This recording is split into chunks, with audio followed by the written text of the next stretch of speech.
know, there is a test at the end. The test is right there in front of you. But the ultimate test is, if you're living in the home that you're in now, or the home that you plan on owning, do you have the knowledge and the skill sets to save yourself money and make your house run more effectively or more efficiently?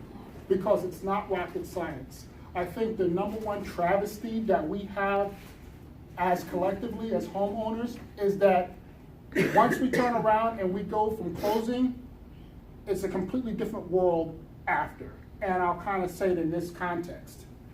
When you decide to make the home and buy that American dream and you have that house and your name's on the front mailbox, prior to that, you're barraged with a whole lot of people, between the real estate agents, the banker, title company, inspectors, technicians, family, friends. It's just naturally overwhelming. It goes from 0 to 100. And then all of a sudden you turn around and once you sign and it's like, yay, we got our home and we're moving on. We're starting to begin the next cycle of our life. That part is not only lonely, but I believe sometimes purposely neglectful. And the reason I say is this, because a lot of families, especially as we're coming into a newer generation of homeowners, are not taught the skill sets of how to maximize their home's efficiency. Even the term home efficiency is a new concept, because when this town was founded, it was all farmers. It was ag. It was get up in the morning, eat, go to the field, come back, eat, go to sleep. As we start to build with new technologies and how to improve the home, then there's a lot more moving parts. And nowadays, with the newer homes, and some even smart homes, we're not taught those skill sets by our generation. Usually it was the sole breadwinner, and then the person that stayed at home. And the person who stayed at home was the one who maintained and managed the house, and then the spouse maybe helped around the house with, with weekend chores. But it kind of stayed in that type of demographics. And a lot of it never got passed on to the kids. Now, both kids are working, or, both students, and, there's a loss of continuity. And that loss of continuity has been a loss of skill sets of how to maintain the home and how to maximize the home. So where I come in is that I see a lot of people, once they come in and hire us to inspect the home, the problem is that they build up a level of trust, and it's like now all those fears start to come up, because it's like, hey, you got to maintain the furnace, you got to maintain the air conditioner, this is what you got to look out for the plumbing, and it's like, whoa, wait a minute. I watched HGTV, and in 45 minutes the house was perfect after they flipped it. I don't know all this stuff. So our mission is to help you understand your home and how to not only just understand how it works, but how to save more money. Because it's just the little things that you should know about your home that is going to maximize your efficiency and reduce cost. And who does not want to go to Disney World at some point, or go to a vacation, or do something else other than eat, pay bills, and work? There's a thing called life, and we should all be enjoying that.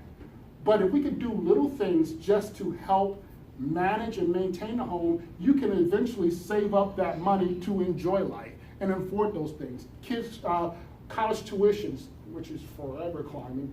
I wish I could do something about that. But what I can do is teach you little steps around your house on how to maximize it.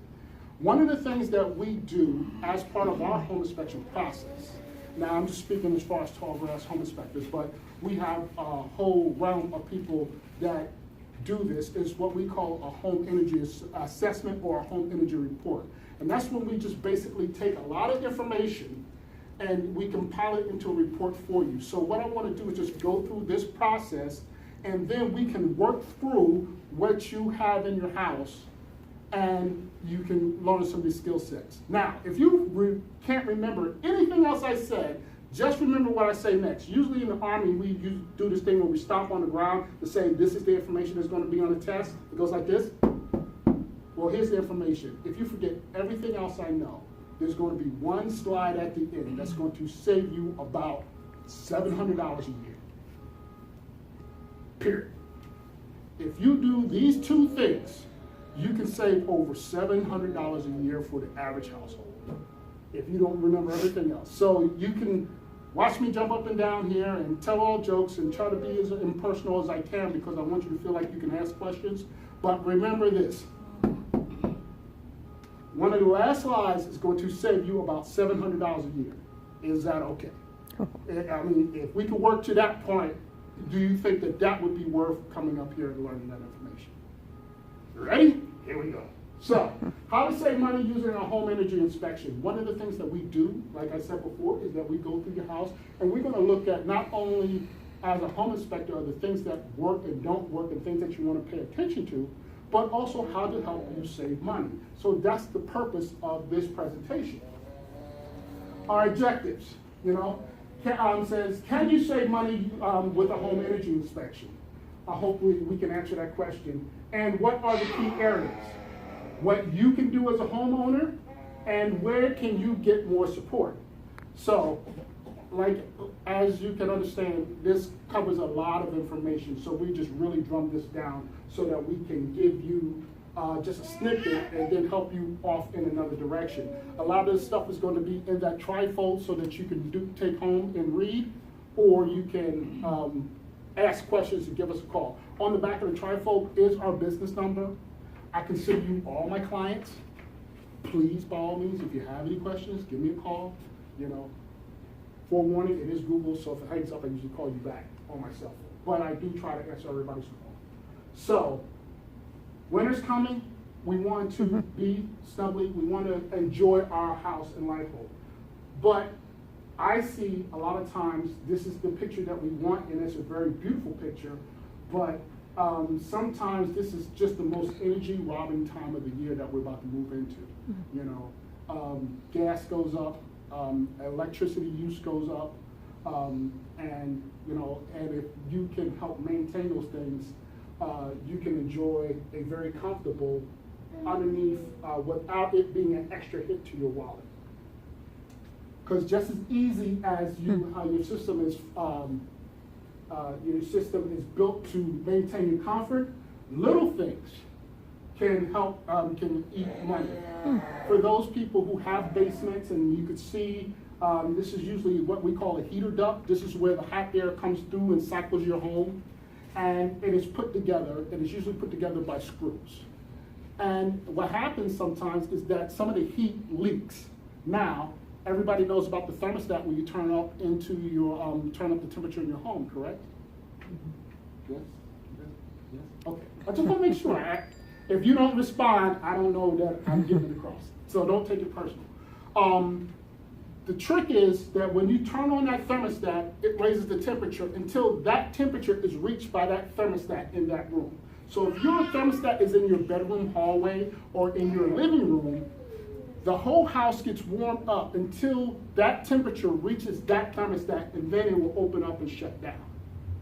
Now, what happens if there's leaks, and all that energy is either going up into your attic and outside, or into your basement that never really gets up into the living areas? That money is just steadily going out the window. You're making it rain, and you're not getting the benefits from your heating system. So there's little tricks that you can learn, or at least I want to do, is help you identify what these things you can do, or things that you can point out, so that not only that you can do it, because we have places like Bernard and Home Depot and Ace Hardware that you can do a lot of this stuff yourself.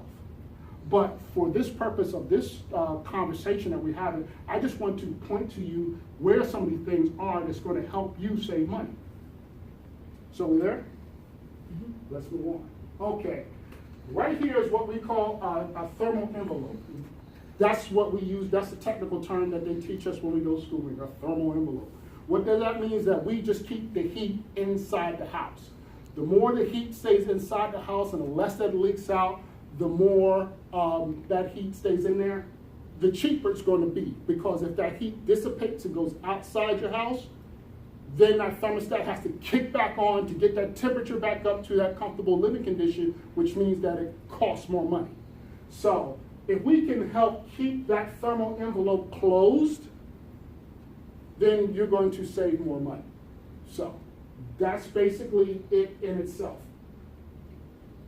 And just think, for a regular drywall, and just to let you know, it doesn't need to be a big gaping hole to lose a lot of energy.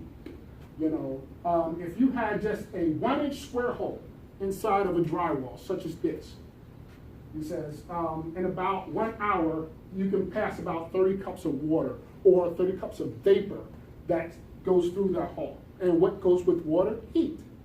So as that little small 1-inch hole will take a lot of that heat to go along with it. And I just wanted to kind of point to you to give you that little bit of analogy of how much energy you can use or you can lose just by small little gaps inside your heating system and also your home at large. So those who have those leaky windows, these are the reasons why we have all those sealants and shrink wraps and things like that. We're trying to create what they call right here a air barrier, so that the air, you know, it makes it harder for that heat to transfer and get escaped outside. So that's why things like this are so important, because like I said, the more that your furnace runs, the more that your air conditioner runs, the more expensive. So why should you listen to this big mouth? Okay. So for those who don't know me, my name is Pat Butler. I am the owner of Tall Grass Home Inspectors here in Manhattan, Kansas. I've been doing home energy inspections for over 6 years, 9 years now, and a certified master inspector, certified master mentor, coach, and I train not only my team but other inspectors around the country of how to help them teach people how to maintain their homes and save them money. So, as being retired military, my job, the favorite part that I love is that I love taking care of people. All right, that is the thing, and that's the one thing that I love about my old job that I get to transfer into this one, is that I want to take care of you. Like I said, I've been doing this for over 10 years now. I had my certified master inspector for over 3 years now. So does that mean that I'm a fantastic guy? Just know that I love my job and I love taking care of people, and I just love giving people information like this. So yeah, all that says is that I'm a certified energy inspector. So I've been taught and trained how to do this. The association that I work with is the International Association of Certified Home Inspectors, with the founder, Nick D'Amico, who's my personal mentor, and him and his brother Ben, who was the director of education, spent a lot of time pouring a lot of this information in there. So you're sitting there, feel like you're drinking from a fire hose, let's just say it's mutual, okay? I understand where you're coming from. But I do truly believe that this is a lot of great information. Okay, one thing that I would really want to talk about is where to insulate, because a lot of people don't understand how insulation works, and do you need to plug up everything in your house? And that short answer is no. But I want you to take a look at this green line that goes around the house, okay? And this is where most of your heating system will be. This is that thermal envelope that we talked about in that first picture, and how it looks in most houses that you see around here in Kansas. Because we have that basement area, which most people use as either a playpen or a play area, storage, home office, home gym, things like that, or even bedrooms that are down there in the basement area. So that area has to be insulated as well. Of course, there's the main floor, attic or bedrooms. But you notice that up here in these areas, that is not necessarily insulated. Would anybody like to guess why? Because it's not living space? Yes, to an extent. Partly. But the reason, yeah, but you know, I mean, it's not living space, but those spaces do something specifically. Anybody want to take a guess? Ventilation? Ventilation, yes. She can't do it. She gets paid to do this. Let me try to say it this way. For this to really digest, you know, I really need your participation, because the more you participate, the more I understand that you're understanding the content that I'm giving. because at the end, I want you to enjoy your house. I want you to be able to enjoy life and to, with these simple steps, with these simple basic principles, you're going to be able to do a lot of this stuff instead of hiring, or even worse yet, the magic word that I'm really trying to get at is to depend on somebody else to give you the information that you necessarily have to pay for. You know, there's, everybody's skeptical about that's going to cost you. Well, where does that knowledge set start from? It starts when you read or you gain this information. So, for me to make sure that you got it, please, fire it back and forth. This is not a lecture. This is a discussion, okay? And we're just going to work it through. Consider it Bible study or religious studies, where you got to ask questions to get that feedback. The more that you give me, the more I understand that what I'm giving to you is resonating. So basically, let's get back. So what happens is that the house needs to breathe, okay? If not, with hot air comes hot moisture. Like, who been in the shower and the windows are off, or the mirrors are all foggy? Because that vapor barrier is carried in that heat. So in that heat, a lot of that, these areas that are really critical the house needs to breathe, especially like in the attic area. The attic area, if it doesn't breathe because heat rises, if you had all this sealed in, then all that moisture would sit up there, and then you could be looking at possible mold or rotting issues. So that the house does need to breathe, but where you want to make sure that you can insulate, or where that thermal envelope needs to be, is at places where you can allow the vapor barriers to be, but it's going to help you maintain your personal comfort temperatures. So that's what I just wanted to do. But where we wanted to get to here was there are specific areas that you want to know where insulation should be around your home. And as you go home tonight, look at some of these areas. As you go through, it's like, oh, that's what he was talking about. Not just the leaky windows, but also around the doors. If you can see daylight, heat's being transferred through there. So take a look around your house, and if you have questions, once again, give us a call. It's free. All my phone calls are free. So with a home energy inspection, what we're looking at as systems that's going to cost you money. We're going to be looking at your heating system, fireplaces, your furnaces, how you are using your electricity, and some of your utilities. All these things factor in along with who's actually living in the house, that we can predict pretty accurately how much it's going to cost you and your family to live in there for 1 year. So what we do, as you can see on that, if you open up the trifold folder,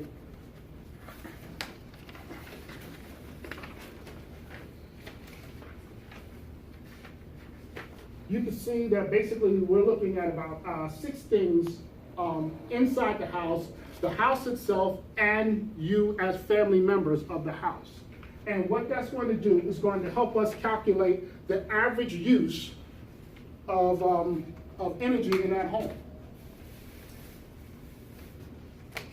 And then once you have that information, we're going to give you information in this report of how it's going to help you save money just by simple steps and recommendations. So again, as we start talking about where we should start to, i.e. caulk or insulate, where there's usually little gaps, we'll start at the top. A lot of times I'll see the plumbing vents. Usually if you look outside your house, you see these white vents that stick outside the roof. That's for your plumbing system to breathe, okay? It creates that air, so there's no air bubbles in your system, and you don't be sitting there with a plunger because there's air bubbles and your toilet or your sink is backed up. So that's a vent tube. So around that vent tube, a lot of times you see these rubber boots, and the rubber boots are usually torn, damaged, just from being outside. Well, what happens when it gets tore out? That heat that soaks up through that thermal barrier, it sticks right out. And then there's a thing called thermodynamics, where hot air must go where cold air is not. You know what I'm saying? That's just a natural law. Well, it starts to pull a vacuum action. And as that vacuum starts to suck up all the warm air, and then going out through your roof, literally, well, what happens? That temperature of the house starts to go down till finally it hits that thermostat and it says, uh-oh, it's below 70 degrees, it's time to kick back on. Next thing you know, the temperature rises back up to 72, shuts off, but then there's that air that's escaping, and then the temperature just goes back down, and it just keeps fluctuating all through the day. And that's where a lot of people lose. And it just takes 2 degrees. 2 degrees of that little fluctuation over the course of a year starts to transfer into hundreds of dollars that is just being used from stuff that you don't know. When it comes winter, listen how many times that your furnace system kicks on. If it's kicking on twice in an hour, then you are really seriously having money literally go out the window just from air leakage. You know what I'm saying? It should go on, you know, depending on what your temperatures are. But it's, you know, if it's over twice an hour that furnace system is kicking on, you should be able to hold that temperature for at least for a couple of hours, at least. All right. For those folks who have a whole house fan, it's usually somewhere in the hallway that you click it on, and it usually sucks the air. Those are great in the summertime. But in the wintertime, it can turn into a serious energy bandit because a lot of people do not or fail to insulate that during the wintertime. And do you need a big, expensive box? No, you don't. You can turn around and go to Menards, get some Velcro tape, get yourself a piece of vinyl and cut it out, and you can stick it right up over that vent, and that will block the heat from escaping outside of the holes of that, which will help bring down your energy. So these are the things that we're talking about doing this home energy inspection, of how much air or how much heat could be lost during the course of a year. All right, and then another thing that we talk about is your heating and cooling system. You know, you look at your air conditioner, your AC system outside, and how it cycles through into your furnace system, and uses the same duct system and the blower system to circulate either cold air during the summertime or just hot air during the wintertime. But I can't tell you how many times I walk in there and this thing is completely caked with dust and pollutants that are inside the house. People just don't know. You can take a simple vacuum cleaner, clean that out, and make this run freely. Because if it's conked up and it's full of junk, how many people walked in like last week when it was like, well, 2 weeks ago when it was like rain everywhere and you walked around with muddy shoes. And it was just like, you just felt like it was like Frankenstein walking in there. You're burning more energy to go the same steps.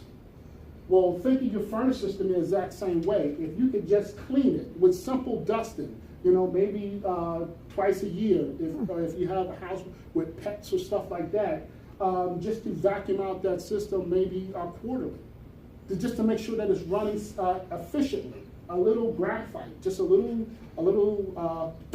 just on the moving parts, just to keep it moving freely, is going to help reduce the energy costs. So that little can that maybe cost you $3 at the hardware store. Is that WD-40? No, not necessarily. WD-40 is a lubricant, penetrant, but also has collective because dust will cake in there and it'll stick. So what I usually recommend is just dry graphite because then it's not going to collect as much dirt. But you can use that. And like I said, that's going to help you be more efficient over the course of a life cycle. And another thing is that if you help maintain this, it's going to last you longer. Usually, I mean, especially here in Kansas, especially ones that have been maintained, I've seen furnaces that last over 30 years that are still working fine. Are they the most efficient things on the planet? No. But they can save you money if you just maintain them, just like a car or anything else. And also keeping your air conditioner clean in the springtime. You know, usually if you get those services from some of the, yes sir? Yes, were you talking like those air dusters you use for like? You can use the air dusters, definitely. You bring up a very good point, but what I was talking about is just a little can of graphite. If you go to the hardware store and ask if you can have some dry graphite, it's just like the lead on your pencil, but it's in a powdery form, and it's lubricant. When he turns into Cub Scouts and he starts doing soapbox racers, everybody's gonna have some graphite, and I promise you, that thing of graphite is gonna last you until he graduates from high school. I mean, you don't use very much of it, but I recommend that more than that's necessarily an oil or things like that, because if you put too much oil and you have a lot of dust that comes through your house, the opposite can happen. That, it'll be lubricated for a while, but that oil will start to attract more dust over time. My personal preference, but you can use it. Anybody else? Great question, and that was a great point. Thank you very much, sir. Ready to move on? Am I boring anybody? Okay, all right. As like I said, as it goes through, when the thermostat gets called up, you have two types of air systems. You have the registers, which you see in your rooms. That's where the heat is coming from, like here, and you usually see it in front of windows because it's creating that thermal barrier right here. Figure if you keep here, the cold is going to stay on this side. That's why you usually see it by the windows, or through here. Know that. But also you have these registers, what they call the cold air returners. And usually you see them on the walls, usually somewhere high. And what happens is it sucks all that air that got heat up and starting to cool, it just sucks it back through the system and it goes through. So what we're trying to do, or what we want to make sure happens, is doing these little areas right here through the lines, as you saw some of the earlier pictures, we want to make sure that that is sealed, okay? And this is where you can start, if you don't necessarily do it yourself, you can start having that intelligent conversation with anybody that you bring in or recommend. You can, they do have a compound, and it just lost my, the name of it, I can't think of it. If you ask for duct sealant, I cannot think of it. I just lost the name in my head. I do apologize. But anyways, what you can do is usually with a paintbrush on the visible areas, is just seal these things off if you can feel heat loss. And you can seal these things up so that the air doesn't run out of these systems or out of these joints, which energy loss does happen. So, but what we do is that when we go through an inspection, our company, we use infrared cameras. We're looking for heat loss as we go through your house. So if I see, and I'm going through and I want to make sure that all your registers are working, I'm looking to see that. Now, if I turn around and see a spot, like right here is where the heat is coming out, but I'm seeing a big heat signature right here, that's letting you know that, that's letting me know I need to investigate that because there might be a hole in the system where that is kicking out. And if it's up here in the duct line and it's not below the drop ceiling, it's not doing you any good because it's not making you feel cool or warm. So that's just the money, that's just lost money just sitting up there. And that's what we're trying to prevent or teach you how to maintain it. All right. Like I said, with that thermostat, like I said, you're going to have that call for heat. And it's going to call that system up and it's going to make sure that it goes through. And like I said before, once it hits that temperature, that's when it opens up and shuts down. You want to make sure that it does just that. There's also one of the things that I would recommend is getting a programmable thermostat, and we'll get more into that later. But what I just want to make sure that you know is that that thermostat is what actually causes heat or cold.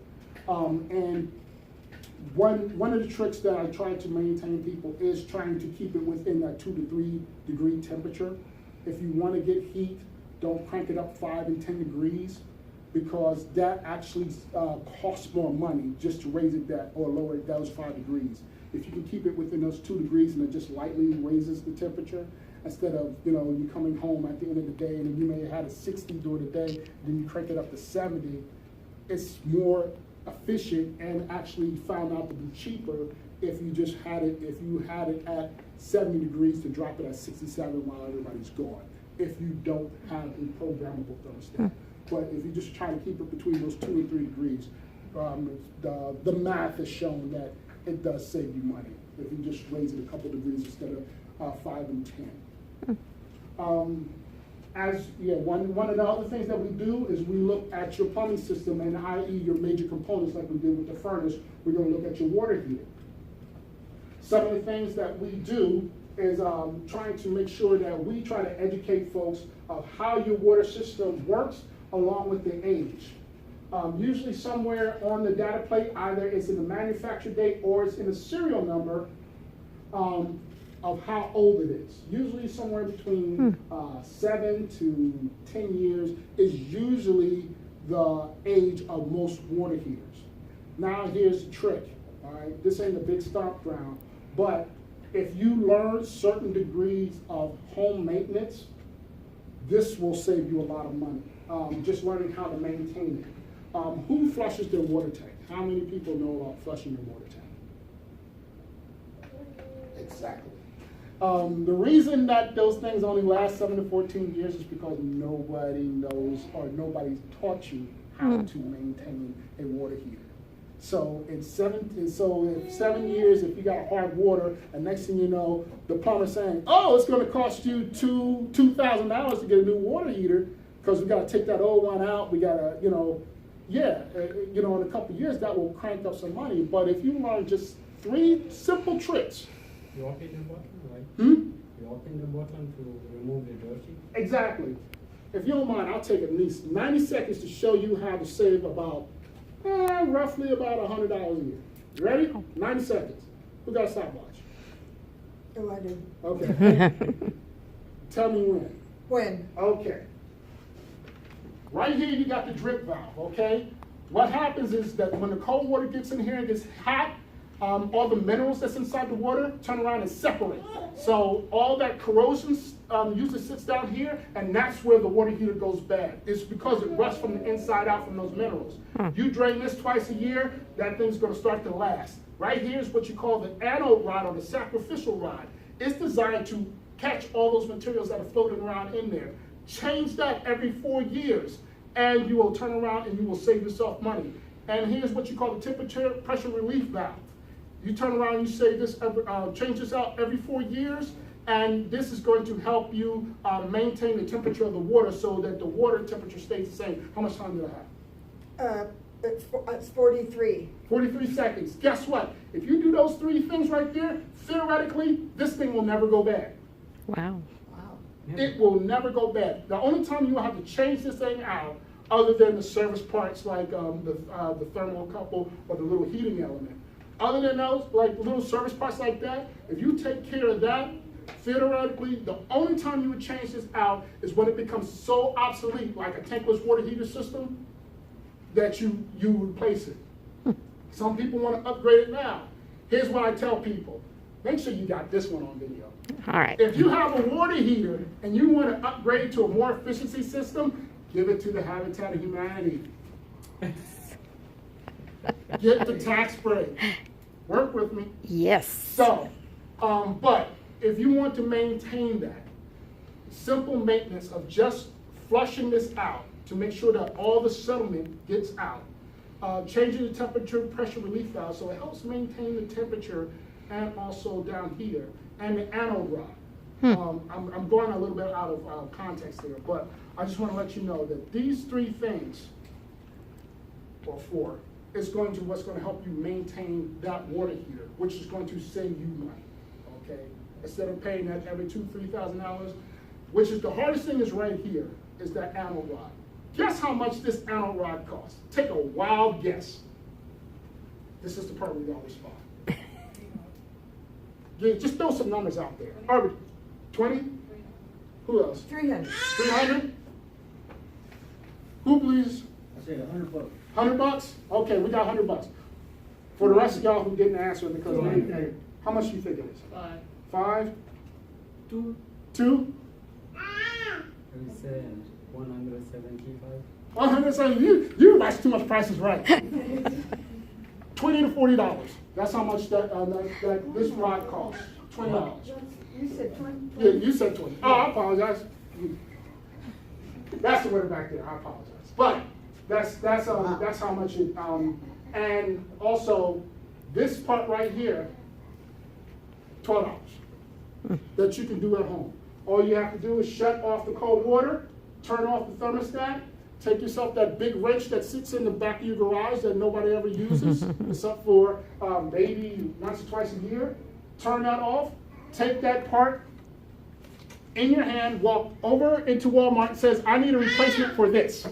They're gonna point to the wall and you're gonna turn around, take your $12.50, go back home, screw that back on, and it's good for another 5 years, okay? And what's the average price of the water heater? Say again? What the average price of the water heater? Starting around $800, just for the heater itself, not installation, which is usually about $75 to $100 an hour for maintenance. Just saying. Just saying. That's the start. That's the bottom line. How Okay? much an hour for the installation? Huh? Yeah, you're starting around $75 an hour for a technician. And if you got two, it's double. Just saying. Just saying. So, but these are the things that, you know, we try to help you understand about the water.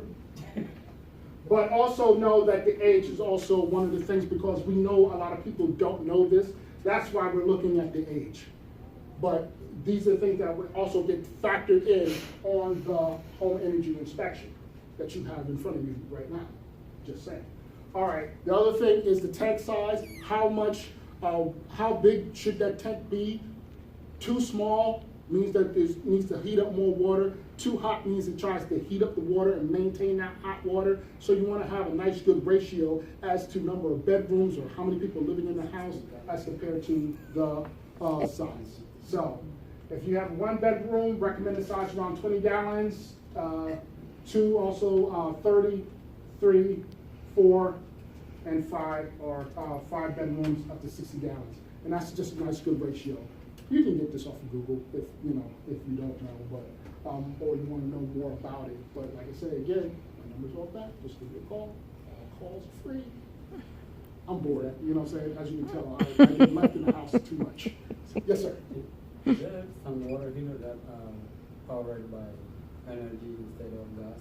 Oh, yes. There's as far as use around here, there's 3 types that are mostly used around here.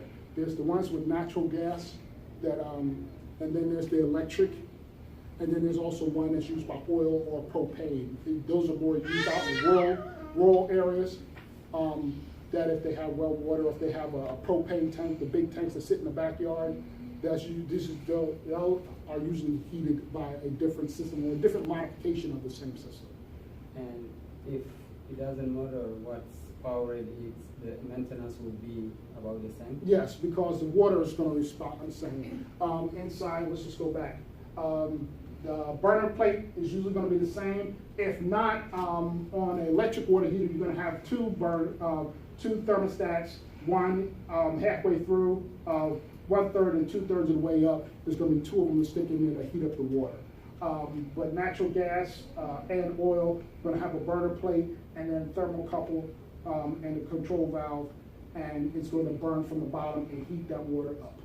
So, but either way, the thermodynamics of the water is still the same. As hot water gets hotter, those minerals get separated because they're colder, and that usually sets to the bottom of the tank. And if you ever turn around and see, go to an older water tank, you see the rust on the bottom or the rust on the floor, that has happened. It eats from the inside out from all those contaminants.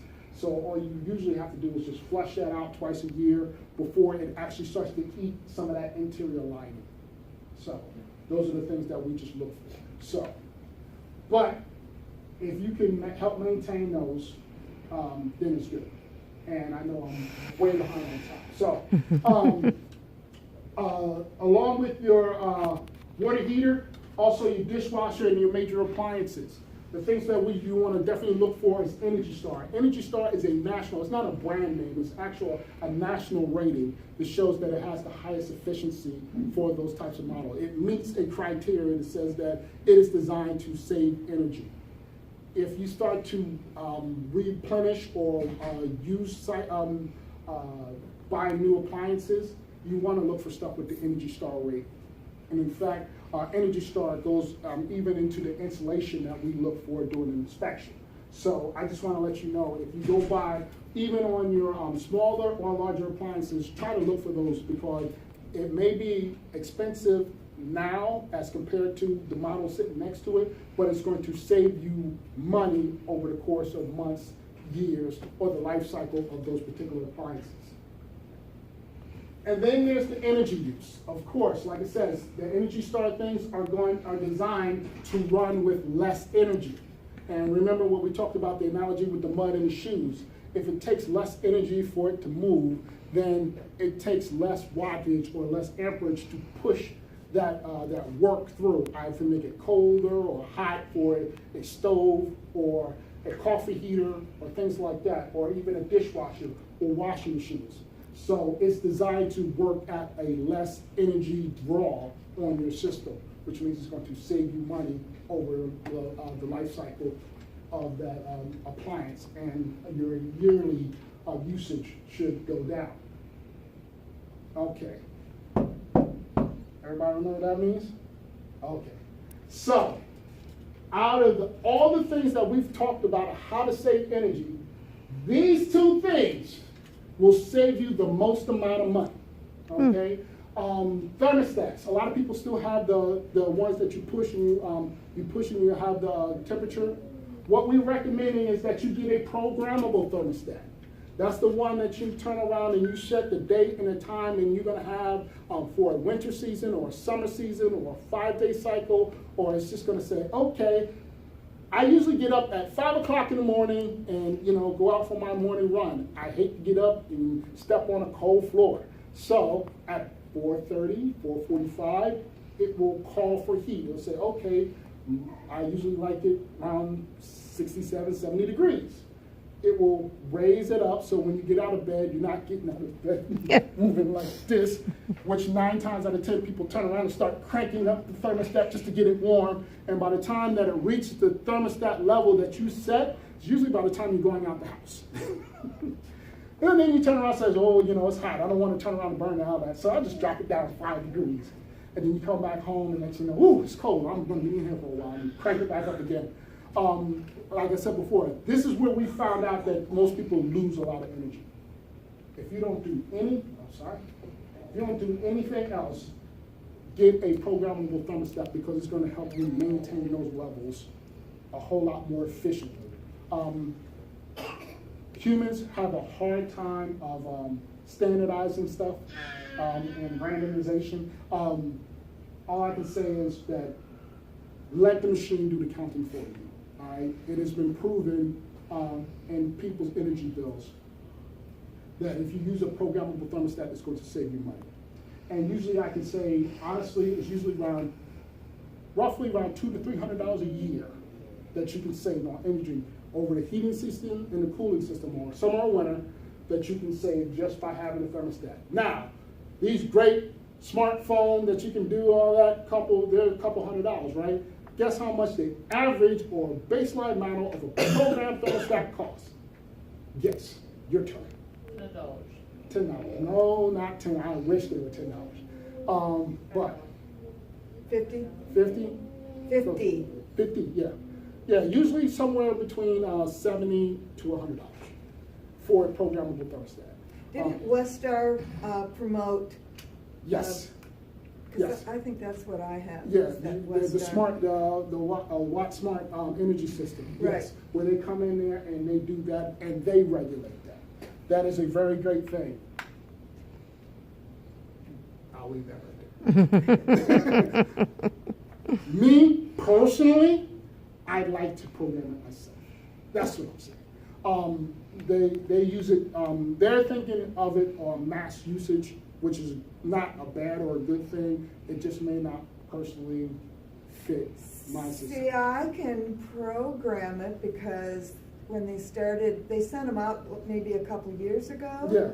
And I think maybe the new ones you can't, but the older ones, I program it myself. Yes, you can. They also have the ability to override the system. Well, they better not. Well, I'm not saying that they're doing, I'm not saying, please don't have, saying, guys, I don't want to wake up with a horse head in my bed. Patrick I'm not Butler saying that. said- I'm not saying. It's on tape. I'm saying, me personally, I prefer. But, I'm a conspiracy theorist. I'll tell everybody that right now, what I'm saying? I'm the whole grassy knoll, saying the tinfoil on the head. That's me. I'm letting you know. That's why I'm a home inspector. I like people, just not that much. So, So anyways, but just my personal preferences that I do. But Watt Saver program absolutely works and stuff like that. It's just sometimes I don't like the fact is because I may have somebody at the house or, you know what I'm saying, because of my mother or somebody comes by, and next thing you know, they change the temperature when I have it set for, you know, somebody else in the house. I don't get that choice. That's just, like I said, that's my personal. But I'm not gonna say that the Watt Saver program doesn't work. I didn't say that. No, sorry.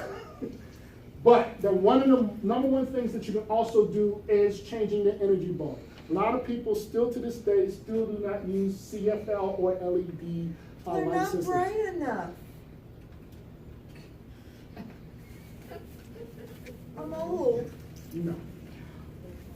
What I recommend is that you got to look at the wattage that are being pulled. All right, there is an equivalency. Okay, and the equivalency comes with a caveat.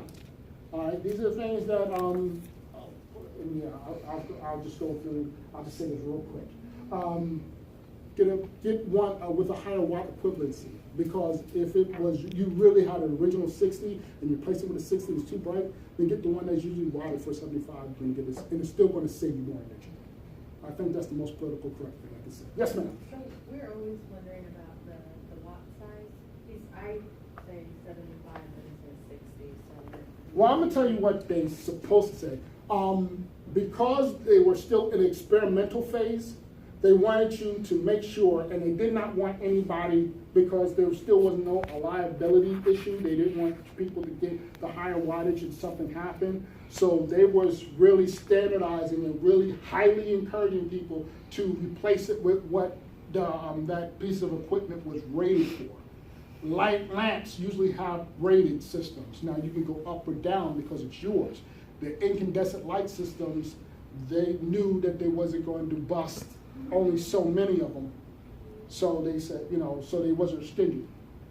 But because it's industry and times are changing and technologies are changing, and there was a coverage of liability, and they also wanted to cycle through all the base stock that a lot of people had. They wanted to make sure if that was a 60 watt lamp, you needed to have a 60 watt replacement, you know. So even though it may have only 9.5 watts, but it was rated the same luminance of a 60 watt, then you had to put that in there, or if it busted out fires, we was not going to pay for anything, and your insurance would deny it. And those were some of the things that they was telling people. Now that they have standardized it, you don't see it as much. So the book answer is that if your appliance calls for a 60 watt, get a 60 watt replacement. But they're not coming out with the same dialogue. They're not scaring people like they used to, as far as if you want to have a 75 or, you know what I'm saying, or even 100 watt. So I'll just leave it at that. But if you do those two things there, if you change out all the lights, say if you had 60 light bulbs inside your house, you know, and that includes the 5 that's in your bathroom, each bathroom, and 7 that's usually in your kitchen. You change out all those, and you replace that with 100. You're usually going to save you average about $300 a year for the average household. Even the pot lights? funky ones in the ceiling, you know, that. They have incandescent lights for those, yes. Okay. We've do changed have that. all ours out. And the recent ones I bought are brighter than the first ones I bought. Okay. They're Yeah. brighter Yeah. than they used to be, I think. So those are the two things. And so all this together, you know, yes, those things are one of some of the most magic bullet ones, but all together is going to help you start to bring down your energy usage in your house. All right, just simple maintenance and replacement of some of the more energy efficient utilities. So I leave for a week. Should I unplug everything? Like, you know, pull out the coffee pot, toaster, so that I read something that said even if it's just sitting there and it's plugged in, it takes energy. Yes, I have a professor at Kansas State by name Bruce Needy. If those who don't know him, he used to be the mayor here in Manhattan. He's a professor over the engineering partner, and he's one of my teachers for another thing that I do as far as radon. And I'm going to use his wise words that he deposes to me. I'm going to give it to you. Yes, no, maybe, it depends. Okay. Yes, if you pull everything out, you're going to save energy. Is it worthwhile? Are you going to have so much energy usage that you're going to fluctuate as compared to plugging it in and plugging it out? Because then you're talking about cord usage, also surge protections. That was another one reason why they said pull things out, because we used to have energy surges. We don't have those as much anymore, just compared to some of the protection systems like GFCIs or AFCIs inside the homes. We don't have those things like we used to. And those were a lot of the reasons why, because if the house got struck by lightning and it had a big surge, that was more the reason why, not so much as to save energy. So that's why I say yes, no, maybe, it depends. So, would I recommend you that you pull everything out? No, I would not. Would I recommend you that you shut off your water? Definitely not, because stagnant water freezes faster. Just saying. And those. What about to your washing machine? Turn off the water to your washer. That's usually on the inside. Well, you know what I'm saying? Like I said, once again, where's the water heater located? If you go out to some of the rural areas, like if I go out to Blue Rapids or Waterville or something like that, and they may have a pantry that used to be a porch that they enclosed it and the water heater's out there, well, then it's going to get more of the outside elements. If it gets more of the outside element, then the likelihood of those pipes freezing and breaking as compared to this inside that thermal envelope inside your house. But, on the same thing, I still see a lot of people practice that if they're going, they'll shut off the water for those systems just to be on the safe side. So, it's to each to their own. But there was, there's some folklore that is now a little bit more. The systems and technology have usually circumvented that or minimized that. But sometimes if it's still a good practice, yes it is. It also depends on where you're at and what you have. So it's not 100%, but hopefully I get that. So this is what I recommend, and we can spend as many time, my time is yours, especially because I was late. If you want to start working through a home energy inspection, what I did is I gathered those sheets for you, what I use when I collect during an inspection, and I'll be more than happy to conduct one for you. You may not know all the information. You may want to take it home. That's absolutely okay. You can, if you want to work through it right now or learn a little bit more, I'll be here and we can discuss this till the cows come home, at least till the library kicks us out. My kids are grown, they're all high school, they can cook, so I'm good. My time is good. But I just encourage you, if you want to take it home, you can do that. But the thing that I highly encourage is that ask questions. Even if you take it home and you have questions, email me, text me, call me. Like I said, outside of situations like this, my phone is usually 24/7. I'm waiting for a customer or client. But if I can answer a question in the meantime and you're not costing me nothing, I'd rather have that, That's just where I'm at. So if you want to, we can go through the system and we can actually start doing a home energy inspection for you right here, right now. And then I can always email it to you so you can get that. Inside the home energy inspection, there's some ebooks that's already inside the report that's going to help you how to seal up your home, how to maintain energy, more information about electricity and appliance uses and stuff like that. It's already embedded in the system. It's absolutely free. Absolutely 100% free, except for the phone call. That's you and your provider. I can't do nothing about that. But the information that we're giving to you is absolutely free. Use it and start to work it out. And if you don't, we can also assume a couple things. So that's my thank you for listening to me. Thank you. Yeah, so anybody has any other questions, any comments? Sir? Yeah, you talked about energy saving, and I didn't hear you mentioning renewable energy. Renewable energies? Yeah. It is still a new science by and large, but it's changing so much. What I'm looking for when I do a home energy inspection is I'm looking at the specific house. Because remember, this is designed to be a companion to a home inspection. This is what this is designed for. It has a lot of the same information that we use in a home energy audit, where we calculate how much energy is being lost to a home. But this is supposed to be in comparison or a companion to an inspection. So I'm already usually in a house doing the inspection. I'm already looking at roof and things like that. And I'm usually giving that information away.